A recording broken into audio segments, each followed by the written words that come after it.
All right, we are back live with another episode of the Broxton Digital Show. Super excited to be here once again, another week of the show. Like I've always said, these past couple weeks, it's been such a crazy experience doing this show, and I personally have learned so much. And it's so crazy the amount of valuable insights we've been able to provide for those students and young pros who are looking to break into those advertising and marketing industries. It's just been some really rewarding work. It's really opened a lot of doors already and given me the opportunity to interview even more awesome guests and people who want to share and help out our generation even more. With that, for this week's episode, I did get a really awesome guest that I'm very excited to talk with. She has a ton of experience, has worked with some of the best. I would consider her one of the best herself. Ladies and gentlemen, Jenn Huber. Well, thank you for the lovely intro, and I'm so excited to be here with you tonight. Yes, excited to have you, Jenn. Thank you so much for your time tonight. It's really appreciated. So just to kind of kick things off, just kind of wanted to go over just some high level experience, let the audience know what you're all about, and maybe something cool about yourself. Sure. So high level, really. I mean, I've got 20 plus years experience. I've always been in the advertising industry. I started my career at a large agency at BBDO, where I started with media investment. I moved over to media planning. I did a stint actually at a local radio group, which I loved also.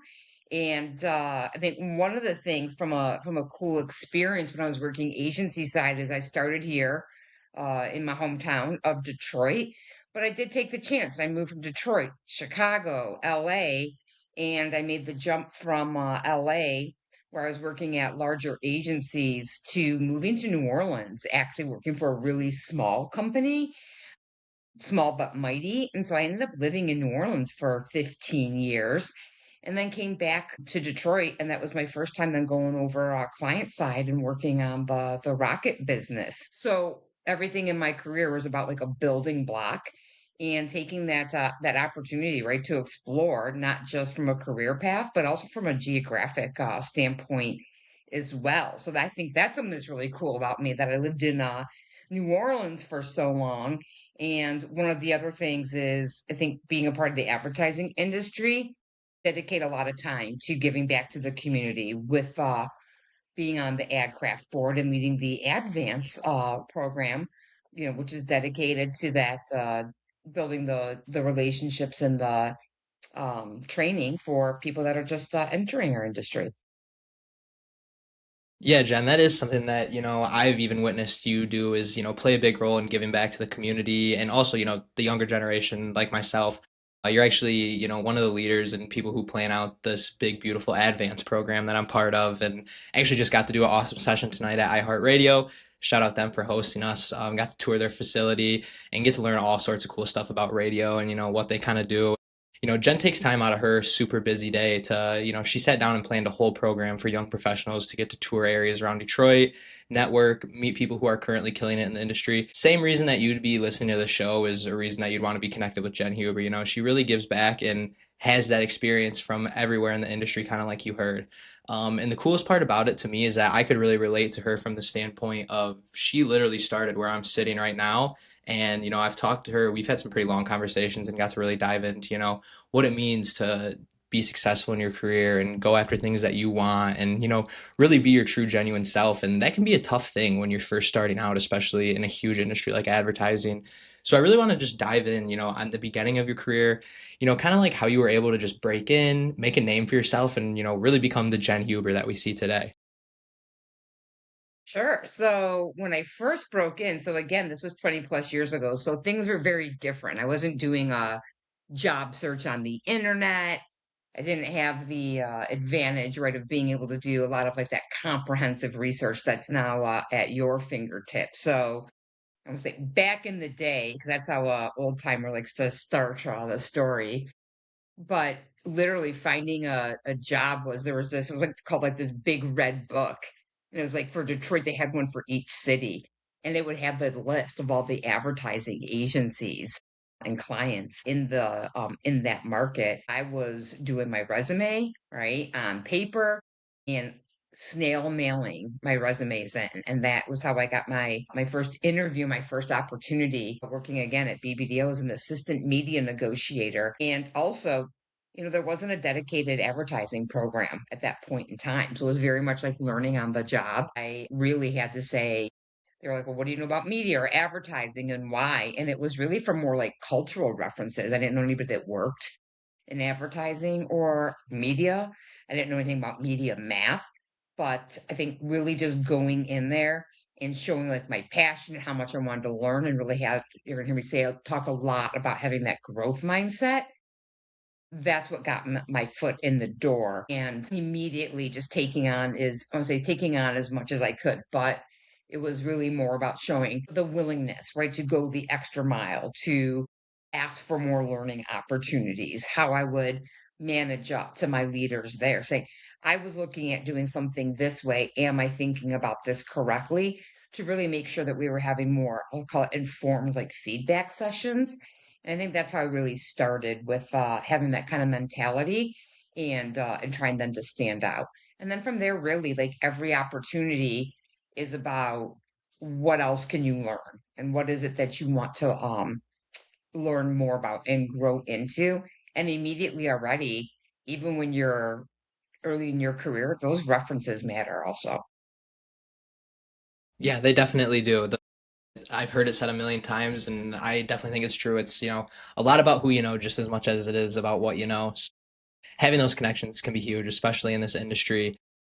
One thing I wanted to bring up too is like, clearly, you were able to break in just by, to sum up what you just said, just doing everything at an extremely high level, always going above and beyond, making the most out of every opportunity. Which is great advice to those young pros who have, just got their first role, maybe are just getting started in the ad field. But you mentioned at the beginning, your application process is obviously a lot different than what a lot of students are looking at right now, or even people who have been removed from college for a year and are applying to jobs. I'm sure, you even had some experience yourself recently with how different the actual action of getting a job is in the field now compared to how it was.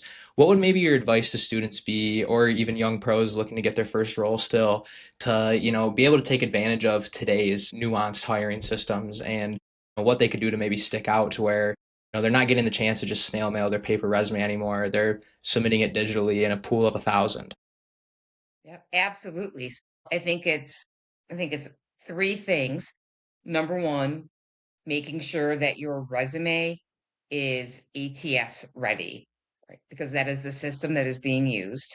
Making sure that it stands out, the things that you're putting in your resume, that it's showing transferable skills and how it would if you don't have the experience already. And I know that it's kind of a double-edged sword. You want to get experience, but you don't maybe have the experience. So talking about experience that you do have, whether that come from, part-time jobs or organizations or volunteering, how that transfers over to the role that you're looking at. I will also say LinkedIn. A recruiter will absolutely be looking at your LinkedIn page. So make sure it's up to date, make sure you've got a strong title, make sure you've got those skills filled out. Ask people also for those references and giving you shout outs and making sure that also that you are reaching out to people for those opportunities. And then obviously the last one is about for the interview process itself, making sure that you are very prepared.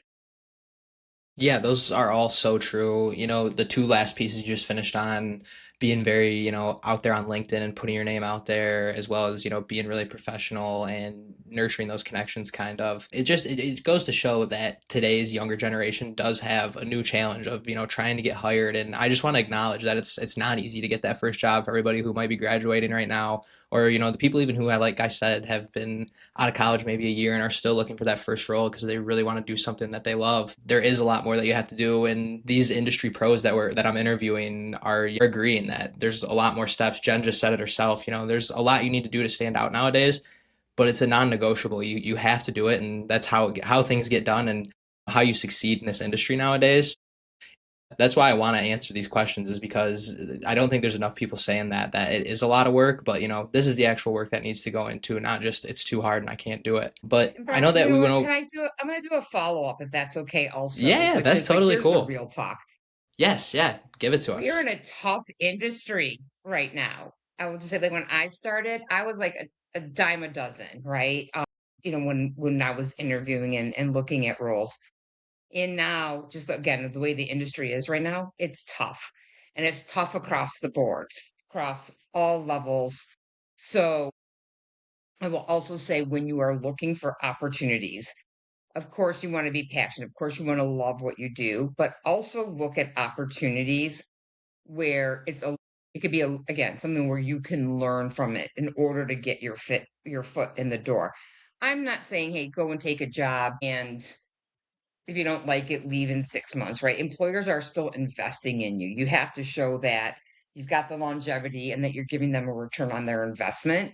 But I think that you can still have the mindset of there's something about this company or something about this role that I'm really interested in. Lean into that. And then once you get your foot in the door and you're able to get that role, you can then start learning more. Maybe then when you're there, that's when you start having one-on-ones with people on other teams, finding those opportunities. You have to take a lot more accountability and ownership of your own growth path as opposed to it maybe just being like a very linear career path. Yeah, that's a great way to put it, honestly, is that, you have to take control of it. You can't just expect it to happen or, just show up every day and expect great things to happen. You have to be going above and beyond and really be the one controlling your own destiny and not letting a bad manager or your coworkers that you can't stand or a schedule you don't like stop you from, achieving those overall goals and ending up in a spot at the end of your career where, you can look back and be happy at it. Speaking of which, I know Absolutely. Yeah. yeah, we kind of just covered a lot of your early career and kind of walked through the nuances of that and, where a lot of the current audience can really kind of resonate and, have some takeaways that they can put into action today. But it won't be long. Time goes really fast when you're having fun and it's a lot of fun being in advertising. And, a lot of the people who are listening right now and, myself even, are obviously thinking about, hey, when do I really know when I'm ready to get into leadership? A big thing in advertising is you come in kind of being the person with hands on keyboards. You're doing a lot of the work as early in your career where you get to a certain point and you're kind of expected to jump into people management and you still have to do your normal job and you're also making sure other people are doing their job. So one thing I just want to just try to start to figure out and really get out there is how do you decide and really realize within yourself that you're ready to make that jump from those entry level analyst, senior analyst, associate roles to actually having somebody else's livelihood that you're in charge of? So I'm gonna take a step back, and I think even before those entry level roles into leadership, there's a there's a gap right there in between, right? So it can be from being in that entry level into whether it be then more senior associate, and it can go up and up and up, right? There can be multiple layers in between like those types of roles and going into leaderships. Going back again to my earlier career, I was always looking at sometimes it's not a moving forward up into leadership. Maybe it's going into another maybe adjacent career. Like earlier in my career, when I had started an investment, realized it wasn't for me. I didn't like the negotiation, that one-on-one back and forth. I want to do more planning, more strategy. And every role that I took, I learned more and more. Where I started then learning more about customer journeys and doing more audience research. Or as I mentioned, like when I took the risk and I moved to New Orleans right after Hurricane Katrina and worked for, Morgan and Company, a wonderful, much smaller size agency in New Orleans. But when you work at a smaller company, you also have to wear a lot of different hats. So I was then doing planning for print and outdoor that I hadn't done before. I was working on new business pitches. In some cases, I was also doing client management. I want to make sure also we're talking about like when do you decide or how do you prep yourself for going into like leadership, always making sure that whatever step you're taking in your career, it doesn't always have to be that kind of vertical move. It can also be adjacent. So I'd like to think about it more as like the Willy Wonka elevator, right? They can go up, down, or sideways or diagonally also. Now, for talking about when do you make the jump or when you decide that you're ready to go into leadership, I'm going to give you a piece of advice here that I always told everybody on my team as a leader, which is you're all leaders. You should be leading from your seat wherever you are. So having that type of leader mentality as opposed to a employee type of mentality. And that's something also, Broxton, that we touch on in the book that we're reading for Advance, which is Invaluable by Maya Grossman, but you can lead Yes, from your great book, by seat. the way. We will talk so much about Maya Grossman.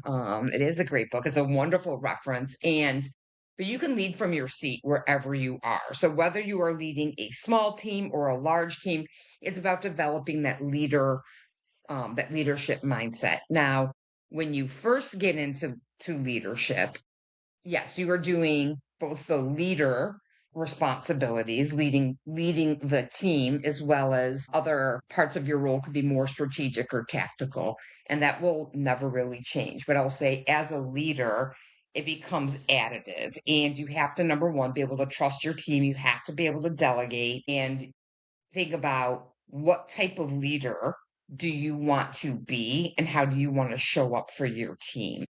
And then the other thing I'm going to say about deciding when is the right time to go into leadership as a role, like a title specifically, again, because I believe you should be leading from your seat no matter where you are.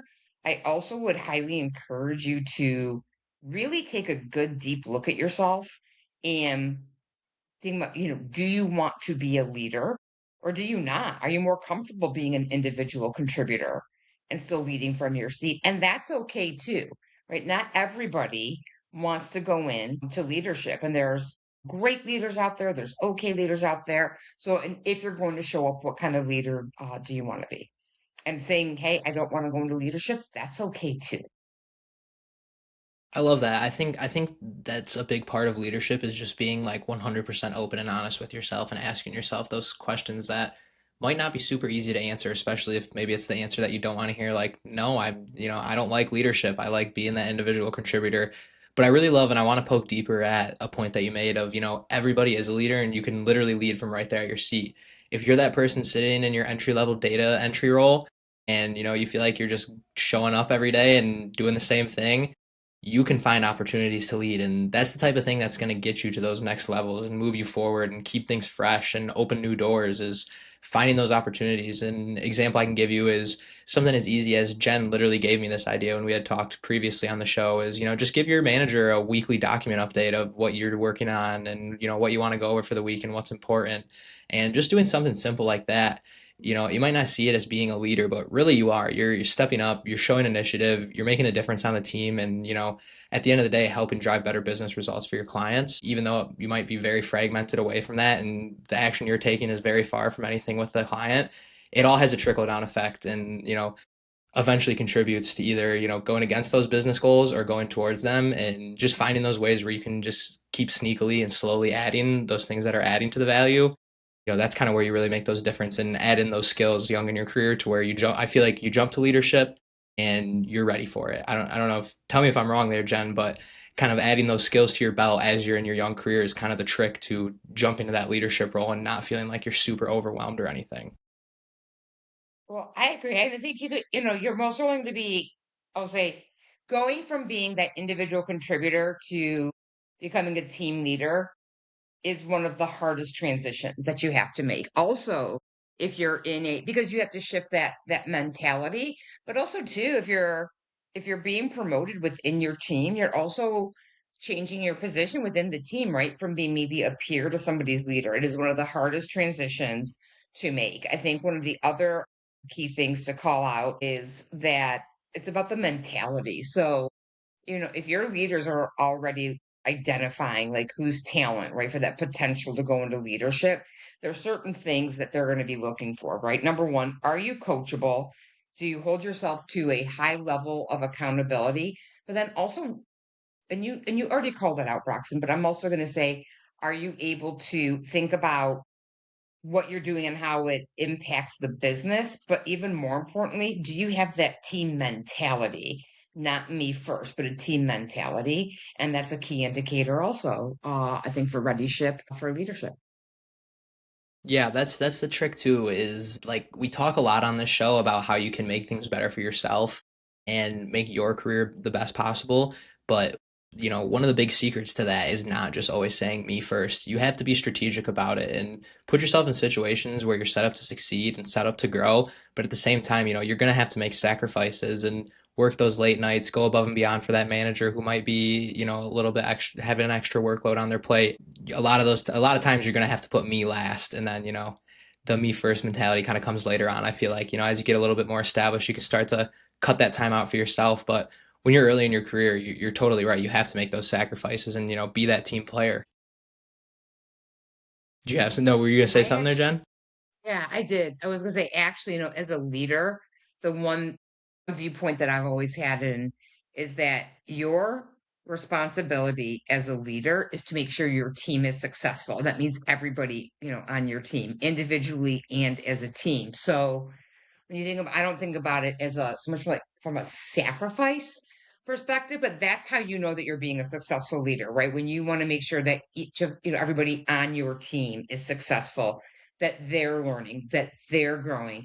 And then, one of the greatest feelings, right, is when you have somebody on your team that's ready to go and take on a different opportunity as a leader, whether it's leaving the company or somewhere else within the company.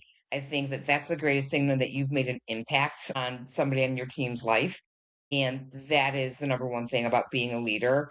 That mentality is your team comes first always. So yeah, we've talked a lot about the early career, kind of got into, that middle management, when to make that jump. But you obviously made that jump, at the right point in your career and went on to do a lot of great things after that, after you became that people manager. I know you have a lot of cool stories at Rocket. You actually have a pretty close connection with one of our previous guests, Wadsworth. I know you guys did a lot of work together, so that's super cool. And, obviously, great minds think alike. I've seen some amazing work out of both of you and have learned so much from both of you, so that doesn't surprise me at all.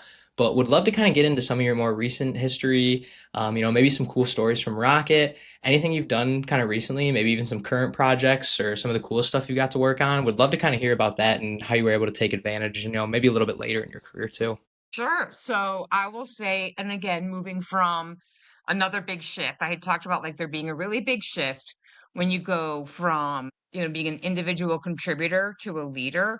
It's also a big transition to go from whether it be agency or sales side, then to working client side. When we think about, I call it the triangulation of the industry. And what I loved about working at Rocket, and I know there's a lot of people that always say, "Oh, I want to work on client side." And I just want to say, like, you can get great opportunities and experiences at so many different types of companies. It doesn't have to be client side. I had the excellent fortune of working for Rocket, and I started at Rocket back in 2016. And again, at that point in time, I was living in New Orleans, and one of the things that really excited me about being able to go in and work at a company like Rocket was the level of commitment that Rocket had to the city of Detroit. That's a huge passion point for me.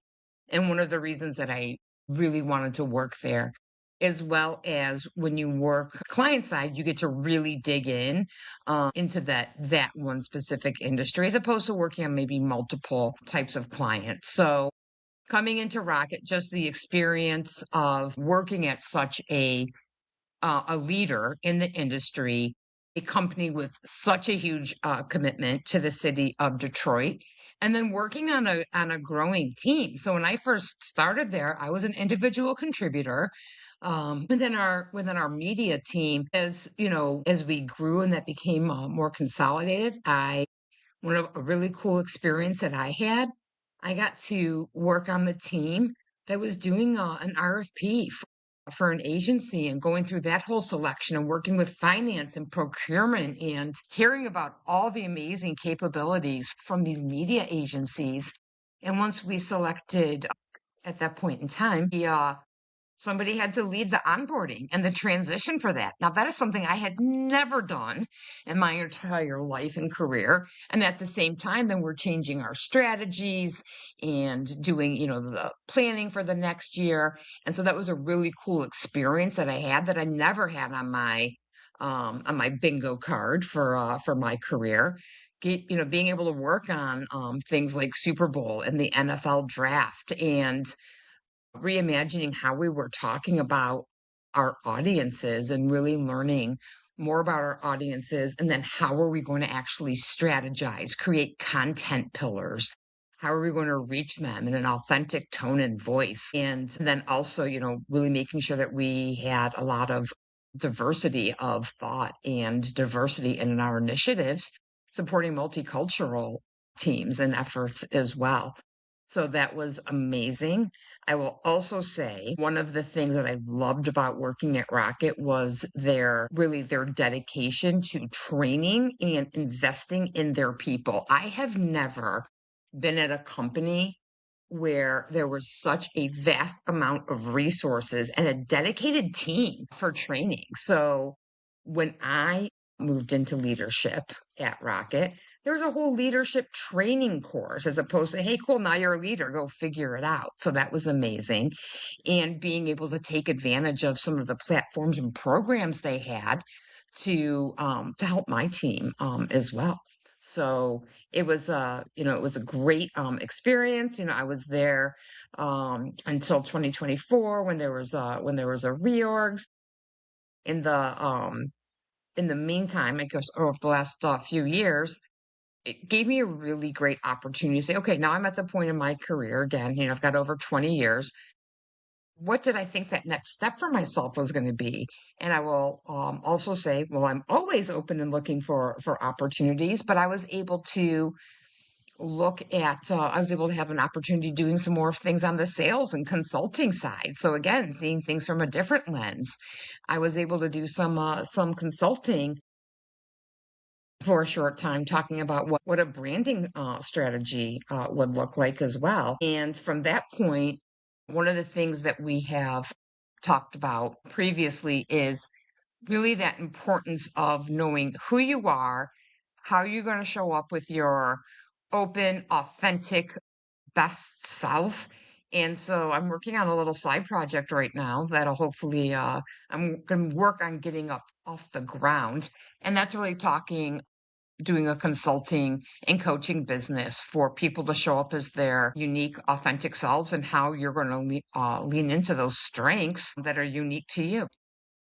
Yeah, I'm also really excited about it. I know we've had some side conversations about that most recent thing, as well as just hearing, some of your most recent experience is just so cool and really just goes to show that when you make those connections and do the right things in advertising, you open so many doors and have the opportunity to do so many cool things and really start to lean into stuff that you love. But Jen brings up a really important point that in order to really be able to succeed and go and do the things that Jen is doing is one big thing that I feel like a lot of people, especially when they're young in their career, or even I know when I was a student I didn't know much about myself, but it's exactly that is a lot of people fail to really understand themselves, where they work best, where they don't work best, and knowing that can be a huge game changer. I've identified some stuff about myself since coming into my career early where I've been able to tweak my work environment just a tiny bit or tweak my schedule just a little bit, and it's made a huge difference when looking at it from like the standpoint of my productivity on a week over week basis or something.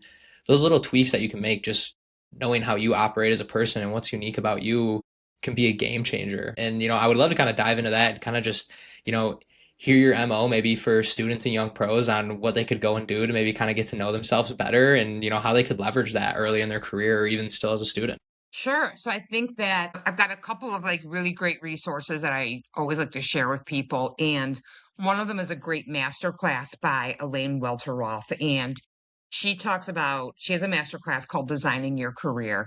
And she talks about basically making this quadrant for yourself that talks about like, what are your passions? Like, what would you do all day if you didn't have to make any money, right? What are your natural talents? What are you naturally good at? What are your skills? And skills are something that are taught or trained, or learned via repetition. And then the other one is like, what are your values? Like, what matters more than money and why? And again, I absolutely want to give her all the credit. This was such a impactful masterclass. I mean, and this is something I took much later in my career that I think if I had understood earlier in my career, I was thinking about my career more as like, okay, I'm currently in this role, and my next stepper in 2 years would have been to get, let's say, to the next level of that role, or so on and so forth. And I didn't really know maybe like who I was or maybe strengths I thought that I had. And so that is something I think it's so beneficial and something I wish I had done earlier in my career to really know who I was. And so that could be whether you take your Myers-Briggs, right? Take your Enneagram. You have to know what motivates you. Where do you thrive? What's an energy zap for you? What's your communication style? And by knowing these things, you're doing a couple of things. Number one, you're going to be able to, Broxton, as you said, like already make maybe some small shifts, right? Whether it be for some of your productivity or how you approach situations, but it also then gives you the chance then to say, hey, here's who I am. These are my unique strengths, and use those also to differentiate yourself, right? We were talking earlier about how do you stand out? Now when you're saying, for recruiters and for hiring and for resumes, that's one thing. But again, in this industry, in the world, period, it is also who you know. So for you to be able to say, I am who does what and why as your personal vision statement and make those intros, because face to face and networking, you have to be able to know yourself truly to differentiate yourself and be able to make those connections and make those opportunities for yourself. Yeah, we one of the last episodes we were talking about networking and making that first impression, and you make a really good point that knowing that information about yourself is really how you could make that first impression. I've said it before of, when you make that introduction or go to talk to somebody maybe you're nervous to talk to in the professional scene, but you don't want to just be the 1000th person that month that said, "My name is this and this is what I do and this is the client that I work on." Having that information to, just like you said, say, this is who I am, this is what I do, and this is why at, obviously a deeper level than just what you're doing professionally in your current role is a game changer and what can, really lead to those long-term relationships that, boost you through your career and, really can just be so helpful. I've seen it myself just with even just the few relationships I've made through AdCraft so far. Making a good first impression can make all the difference and can really, open the doors for people to just want to help you and bring you in with open arms. So I would really say lean into that advice and, go out there and learn about yourself. It can be kind of a scary process, Jen, wouldn't you say? I think it's very scary to learn about yourself. I think people maybe naturally like, oh, what am I not good at? And I think one of the things I would also encourage is this: focus on your strengths. I have weaknesses, or we'll call them growth opportunities, that could I put a lot of energy into shoring those up? Of course, right? Are there things I'm always going to do to, learn about myself and improve? Of course. That being said, there are also certain things that I'm not going to focus as much on. I want to like hone my strengths and put my energy there because that's then naturally like where I'm going to shine more. And Broxton, the other thing that we you had talked about, going back to one of your previous podcasts about making that first impression and that networking, I'm going to throw out a really great resource here also, and that is Vanessa Van Edwards. And she has a book called Captivate, and she also has a site, and it's The Science of People. And she talks about basically how to really make those deeper connections, more meaningful connections. And she refers to herself as a previous like socially awkward person. I mean, I remember well, for most of my career, I felt awkward, right? Going up and saying hi to somebody and, oh, hi, I'm Jen and I, work here and here's what I do and why.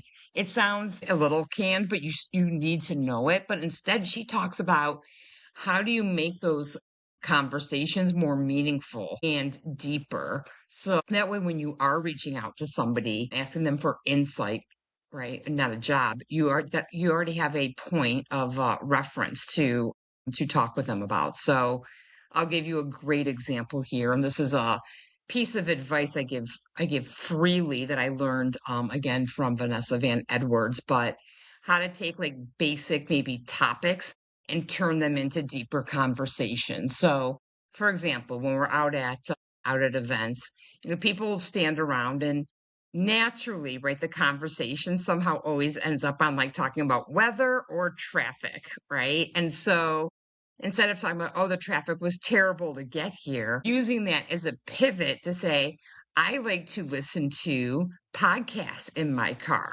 what do you do then while you're stuck in traffic? And now you're creating a much more natural, like, type of conversation. And so, for example, if I'm like, hey, I listen to podcasts, I'm like, oh, I do too. What are you listening to? And I'm like, I'm listening to the Broxton Digital Show. And then we're sharing that information. And therefore, like, when we connect later, right? We are now talking about, oh, I listened to that, was so great. Or do you have a recommendation for me? So now we've had like a much more natural and more impactful and meaningful conversation. And that's a way that you stand out. I love that. And that's such a good piece of advice. Kind of questions and those conversations.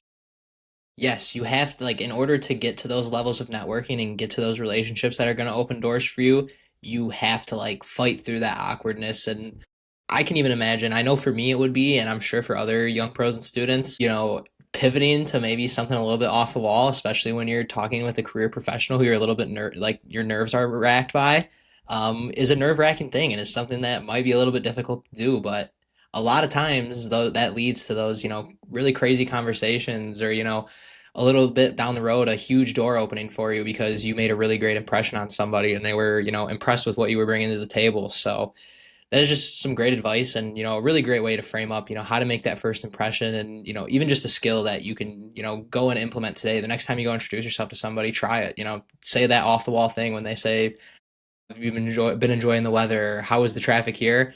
Switch it up and see where it goes. The worst that's going to happen is the conversation goes nowhere. So that is some great advice, and is even something that I'm going to try moving forward, Jen. That's awesome. I honestly haven't even thought of that myself, but And that's it's so something cool. you can put into practice every day. You can put into practice every day. And I'll give you two more that I find also. There are certain topics um like most people, if you're stretching like, ooh, like I don't like we're not getting anywhere, talk about food. Everybody will talk about food. Everybody has some type of connection, emotional connection to food. You can then find out whether it can be what's your favorite topping on a pizza, or your what would you never put on a pizza.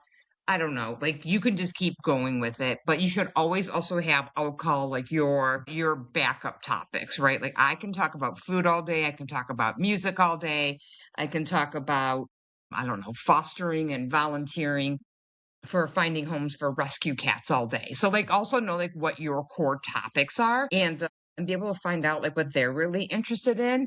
But once you're able to like kind of really hone that skill of being able to pivot and get deeper about knowing somebody else, because once you get somebody talking about themselves, it's something natural for people, then you can keep it rolling. And I've also on the flip side had, sometimes having those types of conversations, it's like you've got to pull and you've got to work for it. So, but really working on making it deeper and more meaningful will get you very far. Yeah, I talk about building, your goal should be to build a network that, obviously works for you, and that doesn't just happen overnight or by posting on LinkedIn. This is the exact advice of, how you make that happen and how you build a network full of people that want to stick their hand out and help you out is by doing exactly what Jen's saying here. But to kind of, just recap what we went over, Jen's kind of given you guys, the lowdown on how to break through early in your career, how to know when you're ready to make that jump to management and start to excel and move forward if, you're kind of getting close to that point in your career. And she's even went through, how to take advantage of those crazy opportunities that pop up, and really what it means to go out there and learn about yourself and put yourself out there and, really become the truest version of yourself. So it's just so awesome for me to have somebody like Jen come on here and be able to walk through that and just totally be vulnerable and just talk about her experience. And it's so awesome for you guys to hear. I know as a student, or even right now, I learned so much having these kind of conversations, and for somebody to just walk through and give you that tactical advice on such a storied career in advertising is just, it's something you're not going to find everywhere. So I would really take that advice and, run with it, while, especially while you're young in your career. You've heard Jen say it so many times on this episode. I did this later in my career. I learned about this later in my career, where, she's saying if she would have learned about it earlier, it would have made a huge difference. So take this advice and run with it when you're early on, and, the heights are limitless in my opinion, especially when you're getting advice from people like Jen, on a consistent basis. But now this next segment I like to do on the show is super cool. It's one of my favorite parts of the show. I love walking through the experience, getting all the crazy stories and everything. But this next segment we really focus on just providing quick, actionable advice that students and young professionals can go and implement, today or this week and start making a difference in, whether it be their job hunt or, that first entry level role. So just to get started, Jen, we're going to talk about soft skills and hard skills. It's something that everybody preaches and you see it everywhere, whether it be LinkedIn, training videos, whatever. So to get started here, what would you say right now is the number one soft skill for students and young pros to really develop to stand out and, break into advertising and marketing? I would say the soft skill, again, is that really developing that ownership mentality. When I say ownership, like consider yourself like responsible for growing your career. I would also say a growth mindset. You have to be open to learning. When there's challenges, think about it always as that learning opportunity. And my other soft skill, I've got two more, that managing up and across, as well as really being able to take feedback and being coachable. And again, using those as learning experiences. You have to really think about everything as a growth opportunity for yourself. Couldn't have said it better myself. Everything just needs to be a growth opportunity. It is what you make it at the end of the day. Now to go to the other side of that, though, hard skills, those tactical skills of maybe hands-on keyboards or walking through a presentation or a pitch. What would you say right now is the number one hard skill that students and young pros should focus on to really stand out in advertising? I feel like I'm going to sound like a broken record. I'm going to use the two letters that everybody's talking about right now, and that is AI. So, I think that obviously the AI is here, right? It's here across industries. But what I'm already seeing, and this is so interesting, is when you're seeing job postings, when you're seeing things where like I need an AI expert or what are AI skills that you have. So whether or not you think you're going to be using them immediately in a job that you have right now, you need to learn about it. You need to learn about, chat GPT prompts, depending on what area of the industry you're interested in going into, start taking the training on those tools now and think about how, they could impact. I mean, again, those could really increase a lot of opportunities for you as well. So you have to know AI and the tools with, I know it's a huge category, but find those tools that you really need to lean into, whether it be Canva. I'm learning Canva, right? I learned ChatGPT, how to do better prompts, how to, when to use Perplexity versus ChatGPT, how to use Canva. Get in and start learning those AI tools now because they're here and there's more coming. Yeah, I totally agree. And to everybody listening, if you're one of those people who are doing it and learning about AI and utilizing it, that's great. I am too, and I highly recommend it. It's insanely powerful and is definitely the next step in advertising and marketing. For those of you who aren't, or maybe refuse to, or are saying that it's not the future, though, we're seeing a common trend here. We're having some of the best in advertising and marketing come on every week, and they're saying the same thing. These are skills that we need to learn and need to know. So carve out some time each week, really start leaning into these AI platforms and learning how you can leverage them in your day to day, it's going to make a difference and make you stand out. Now I want to focus on Jen, the students that are seniors right now and getting into their first job hunt. They're about ready to graduate here in just like a month and a half or so.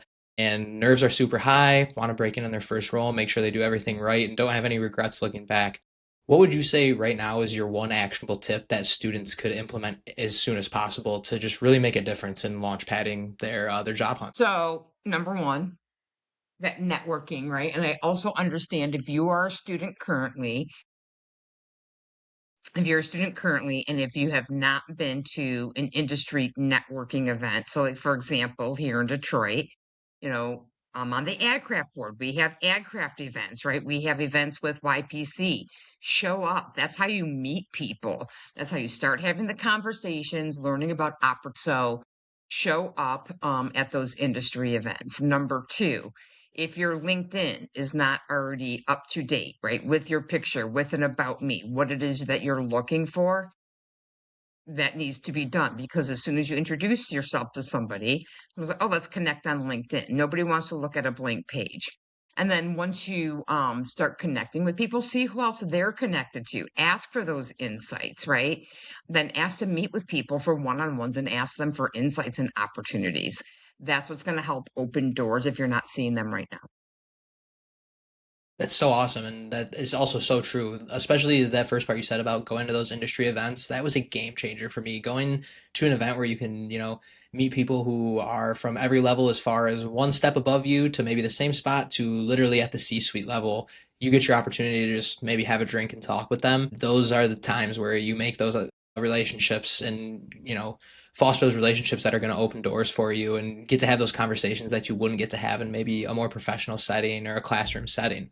So yeah, I would definitely say jump on that as students. Now let's kind of think about similar type of person, except they finally did it. They got their first interview. They're super nervous. It's an agency or a company they really want to work for, and obviously this is a game changing moment in your career, being able to get your first role through the interview.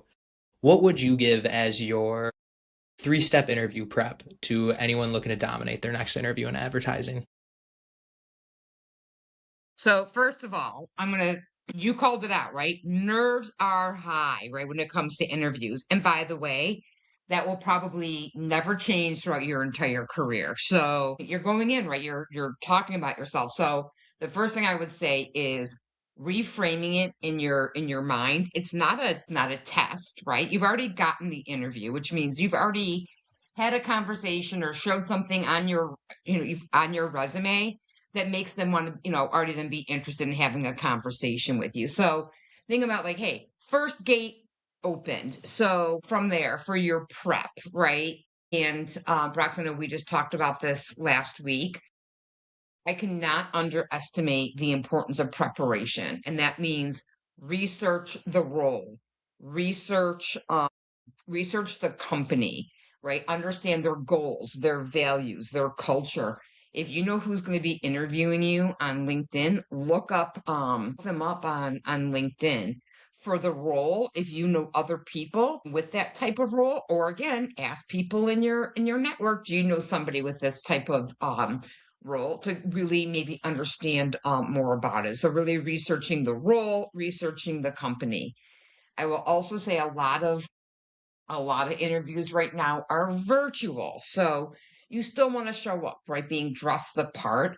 But again, now we're going to talk about prep. This is like before the interview. Make sure your tech's working. Make sure your microphone works. Make sure you've got lighting. One thing I have seen over and over again is make sure you have a clean background, right? You do not want to be in a virtual interview with like bunch of dirty dishes behind you, right? Or your phone going off or your dog barking or that type of thing. So make sure you're thinking about like those disturbances, look at your lighting, do those tech checks.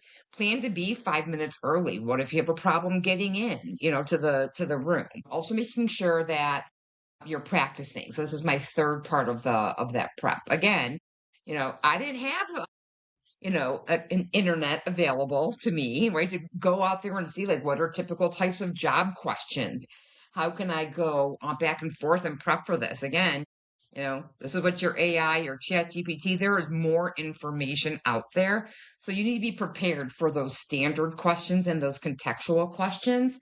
But I think also a lot of times you're preparing for them and maybe reading them, literally practice it out loud. Have those words come out of your mouth, right? Whether you're practicing in a mirror or ask a friend to do it with you. So practice there as well. So those are my three areas there.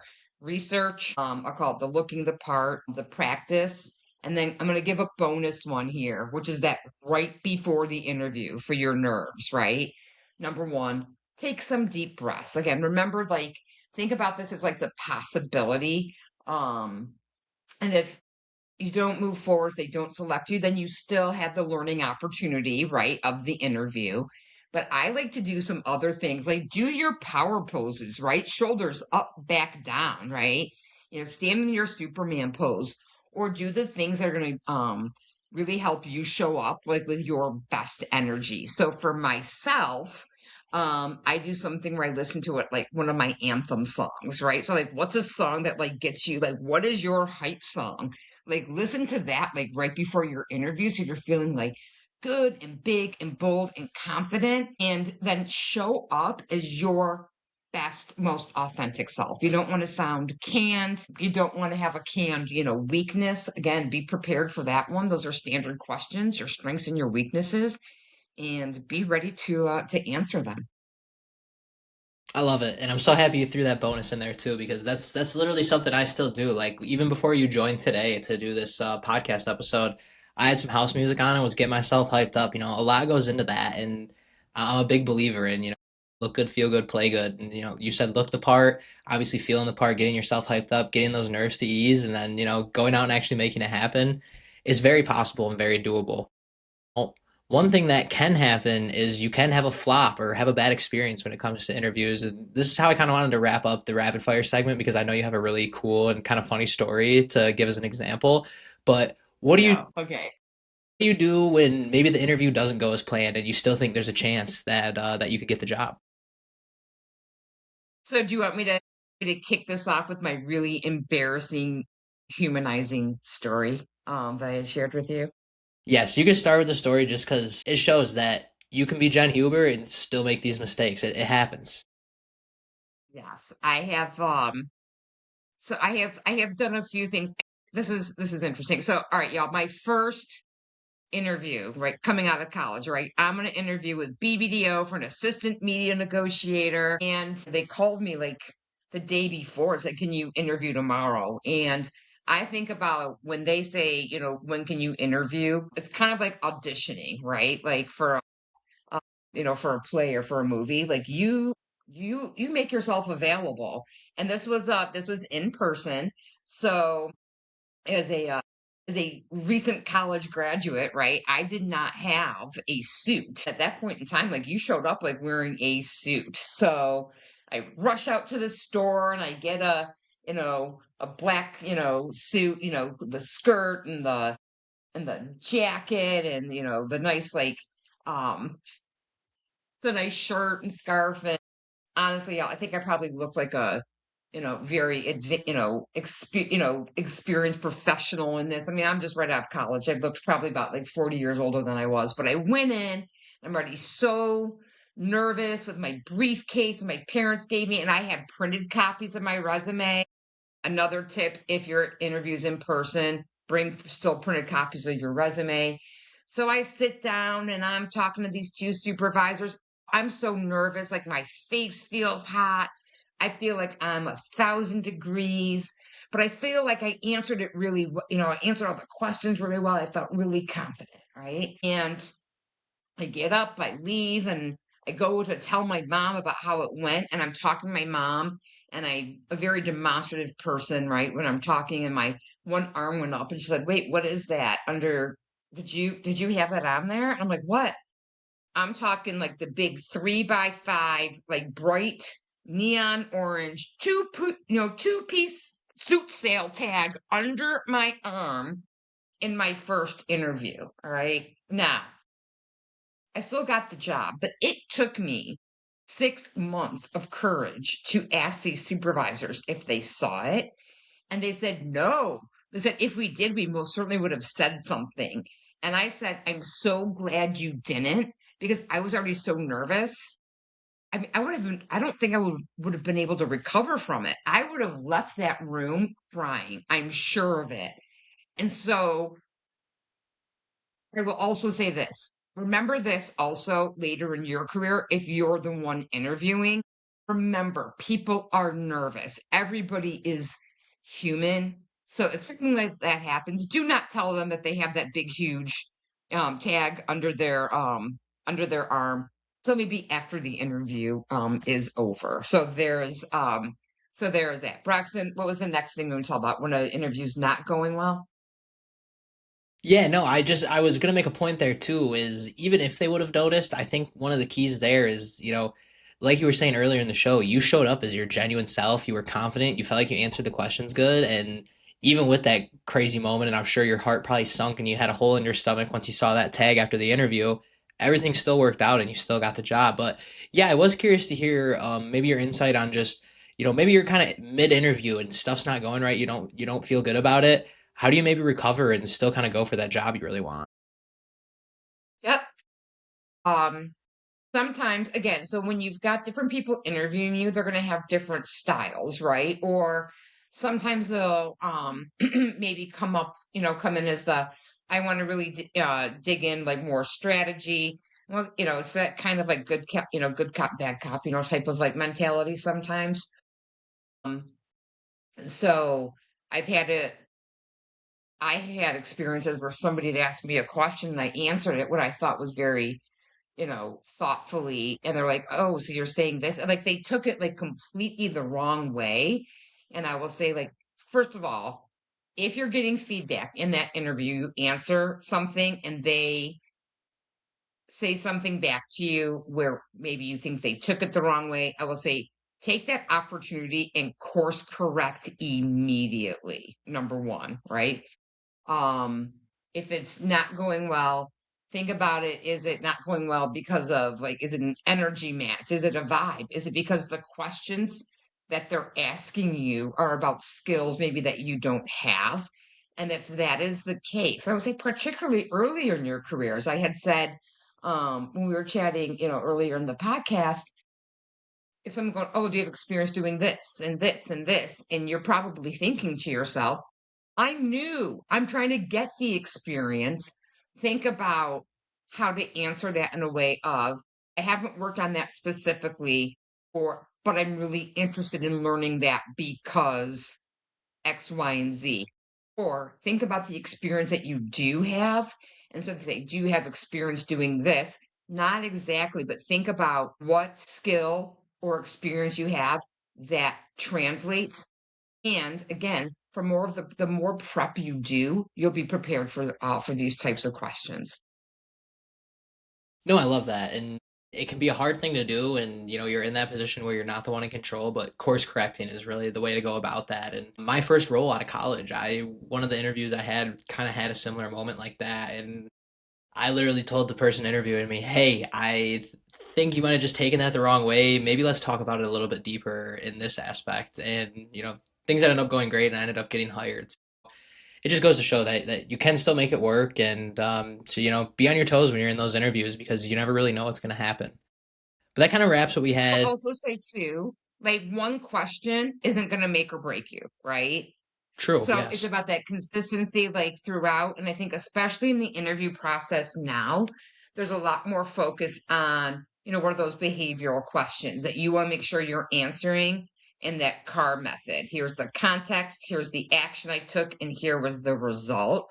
Because what they're really looking for now is more, how would you approach something? What's your strategy? As opposed to, I mean, they also ask, I mean, a lot of times, so like, what's your weakness? Have a good one for that. Make sure it's something about something you learned, what you did. Not, I'm a perfectionist or, I tend to, I work 70 hours when I don't need to. Yeah, I've Um, come to find out that saying your weakness is you work too hard kind of gets looked at funny by the person interviewing you. It's like, yeah, I bet. Yeah, it does because it means, well, is it time management? Is it, are you not Exactly. able to manage your time? That's what, also, that's why AI, that's what that's for. Work through those things and work through it with a friend. No, I love it. And that's kind of the beauty of this show too, is a lot of the points all kind of tie into each other. And like you can literally synthesize this episode with Jen and probably have 10, 15, 20 actionable things you can go and do literally tomorrow and start seeing a huge difference as you start to implement them, whether you're a student or a young professional who already has a role. She's saying these things and we keep having these moments where it was something she said earlier, something I said earlier ties back in. The playbook's here. She's putting it out on the table for you guys. But that kind of wrapped what we had for, that rapid fire value segment. I do like to kind of close out the show every time with a question that I always asked professionals when I was in college. I would ask them this question at the end of every one-on-one or coffee chat that I got to have, and I just got so much value from it and so many, actionable insights that I went and implemented and I still use today. With that question being just go ahead and, picture yourself back at 20 to 22-year-old Jen, super motivated, ready to break in, still has the tag on the suit, unfortunately. But you're also ignorant. You don't know what's out there. You don't know really how things work. At that point in your career, what would you have done differently and what difference would it have made right now?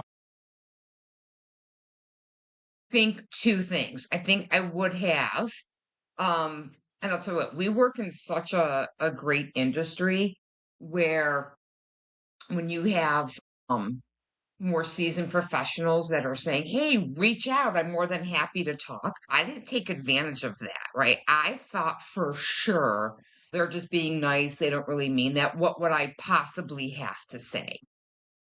We are so fortunate, right, to work in an industry, and especially here in Detroit, where you have people that are really so dedicated and so invested in our new rising stars, right, and professionals. So when we say it, we do in fact mean it. I know I have said it multiple times, and not everybody actually takes me up on it. So I would encourage people to do that. And I'm saying this from my own perspective. I never did, and I wish I had. That'd be number one. I also think there are other things where if I thought maybe I was exploring something else, maybe I would have done it faster or really seen like what the opportunity was.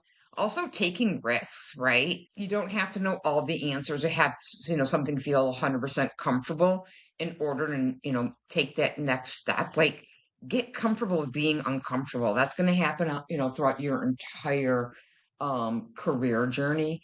And I think that this kind of ties back to what we were talking about, the weaknesses, right? And also even in the weaknesses question or something like, yes, go above and beyond always, right? It's how you show up.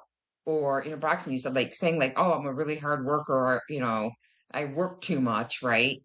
Like, first of all, give yourself some grace, right? You are a whole person. So you are going to make mistakes, right? I made mistakes in the interview. I've made mistakes throughout my entire career journey, right? You will too. Everybody has. We're all human.